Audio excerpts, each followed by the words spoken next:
Che novità abbiamo in merito agli incontri col Vice Ministro Cancellieri? Allo stato attuale io mi sono sentito fino a poco tempo fa sia con il Vice Ministro Giancarlo Cancellieri, sempre disponibilissimo agli incontri, e mi diceva che, vista la situazione particolare del governo, di rimandare di qualche giorno, di qualche settimana eventuali altri incontri. Ma ho sentito ad esempio Valerio Mele, che è il responsabile regionale di ANAS, con il quale ci sentiamo spesso, anche perché ogni volta che qualcuno mi segnala una situazione io faccio un po' da pungolo di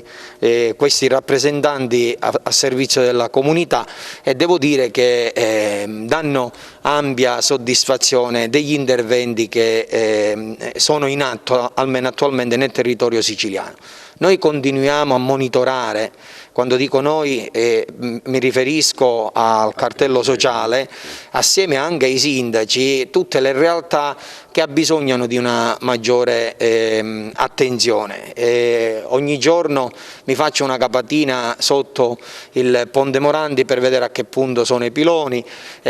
mi faccio qualche giro per le strade interne per vedere se ci sono situazioni critiche, e poi quando è possibile e il colore delle giornate lo permette,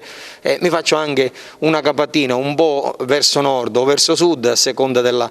statale che è necessario andare a visitare. Parlo della 189 come anche della 640. Non ultima anche la Sciacca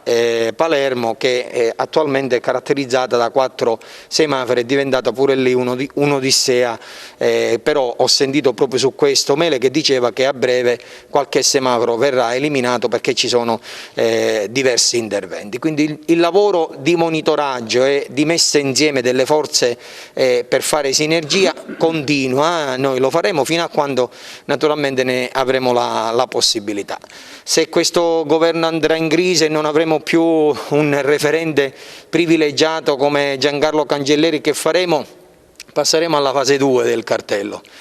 che sarà quella non più eventualmente da pungolo, ma se fosse il caso e non dovessimo trovare un interlocutore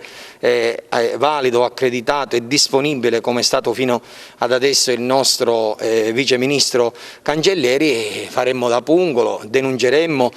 faremmo quello che da cittadini ci viene permesso, nel avere anche il diritto dovere di far presente che alcune cose devono essere trattate, come abbiamo sempre detto, allo stesso livello da Milano fino all'ultima delle nostre città, che potrebbe essere